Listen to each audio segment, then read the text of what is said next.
Praise the Lord everyone, आप सभी लोगों का मैं स्वागत करता हूं एक बार फिर से इस चैनल पर। आशा करता हूं कि आप सभी लोग घर पर होंगे, सुरक्षित होंगे और परमेश्वर के अनुग्रह से आशीषित होंगे। आइए हम जल्दी से परमेश्वर के वचन की ओर चलते हैं। ये है इफिसियों की पुस्तक, उसका 6वां अध्याय, उसकी 12 आयत से। क्योंकि हमारा ये मलयुद्ध लहू और मांस से नहीं, परंतु प्रधानों से और अधिकारियों से और इस संसार के अंधकार के हाकिमों से और उस दुष्टता की आत्मिक सेनाओं से है जो आकाश में है। मेरे प्रिय अजीजों, हमारा ये मल युद्ध, हमारी ये लड़ाई लहू और मांस से नहीं है। आज हमें जानना है कि ये लहू और मांस क्या है। हमारी ये लड़ाई हमारे परिवार के साथ नहीं है। हमारी ये लड़ाई हमारे पड़ोसियों के साथ में नहीं है। हमारी ये लड़ाई हमारे माता पिता के साथ में नहीं है। हमारी ये लड़ाई अपने बच्चों के साथ में नहीं है। हमारी ये लड़ाई अपनी पत्नी के साथ में नहीं है। हमारी ये लड़ाई अपने पति के साथ में नहीं है। हमारी ये लड़ाई अपने दोस्तों के साथ में नहीं है। हमारी ये लड़ाई अपने कलीग्स के साथ में नहीं है, जहाँ पर हम कार्य करते हैं, हम जहाँ पर नौकरियाँ करते हैं, उन लोगों के साथ में नहीं है। हमारी ये लड़ाई राह चलते किसी व्यक्ति के साथ में नहीं है। हमारी ये लड़ाई मांस और लहू के साथ में नहीं है। Hallelujah, hallelujah. मेरे प्रिय अजीजों, आज हमें इस वचन के आधार पर समझना है कि हमारी एक लड़ाई है। परमेश्वर ने हमें एक लड़ाई के तहत नियुक्त किया है, लेकिन हमें समझना है कि ये लड़ाई हम किसके विरोध में कर रहे हैं। शैतान ने हमें इतना बिजी कर दिया है हमारे जीवन में, इस संसार भर में, कि लोग एक दूसरे के प्रति लड़ते हैं। हालेलुया।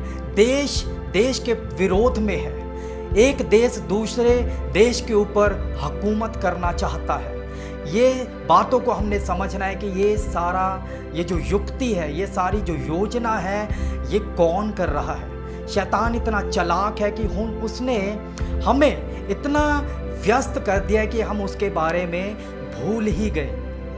मेरे प्रिय अजीजों, शैतान का ये सबसे बड़ा हथियार है उसके बारे में इग्नोरेंस। वो चाहता है कि कोई भी व्यक्ति, परमेश्वर का जन, परमेश्वर का विश्वासी, उसके बारे में उसको इग्नोर करता रहे। वो जानता है कि जब परमेश्वर का जन उसके बारे में सोचने लगा, उसका सामना करने लगा, वो ज़रूर दूर हो जाएगा। हम शैतान को किसी हथियार के साथ उसका सामना नहीं कर सकते। हम शैतान को गोली नहीं मार सकते। हम शैतान को तोप के साथ उड़ा नहीं सकते या आग के साथ हम उसको जला नहीं सकते। लेकिन हमारे पास हथियार है। हालेलुया। हम प्रार्थना के द्वारा परमेश्वर से, उसकी आत्मा से सामर्थ और अभिषेक को पाकर हम इस लड़ाई को लड़ सकते हैं। हम उसके विरोध में इस लड़ाई को जीत सकते हैं। लेकिन सबसे पहले हमें समझना है कि हम लड़ रहे हैं तो किसके विरोध में लड़ रहे हैं। यदि ये लड़ाई है तो हमने किसके साथ लड़ना है। मेरे प्रिय अजीजों, आज हमें इस इग्नोरेंस को, उसके बारे में हम सोचते नहीं हैं, इस इग्नोरेंस को हमने दूर कर देना है। परमेश्वर का वचन कहता है कि तुम उसका सामना करो, शैतान का तुम सामना करो तो वो तुम्हारे पास से भाग जाएगा। हालेलुया। आज हमें सामना करना है, लेकिन सामना करने से पहले हम 10वीं आयत में देखते हैं, इसलिए प्रभु में और उसकी शक्ति के प्रभाव में बलवंत बनो।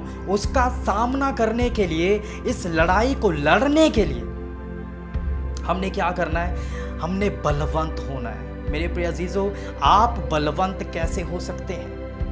परमेश्वर की सामर्थ के द्वारा, परमेश्वर के दिए हुए उस अभिषेक के द्वारा। Hallelujah.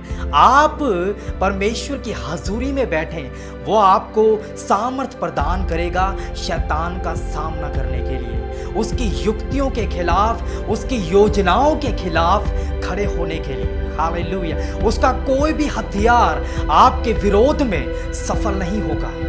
Oh, thank you, Abba Father God. Oh, mighty God, पिता परमेश्वर God, मेरे प्रिय अजीजों को प्रभु जी, इस मैसेज को सुनने वालों को प्रभु जी, ओ बलवंत कर प्रभु जी, अपने सामर्थ्य और अभिषेक से भर दो लॉर्ड, अपनी धधकती हुई आग से भर दो लॉर्ड, प्रभु जी सबको आशीष दे, बरकत दो लॉर्ड, इन जीसस नेम, आमेन।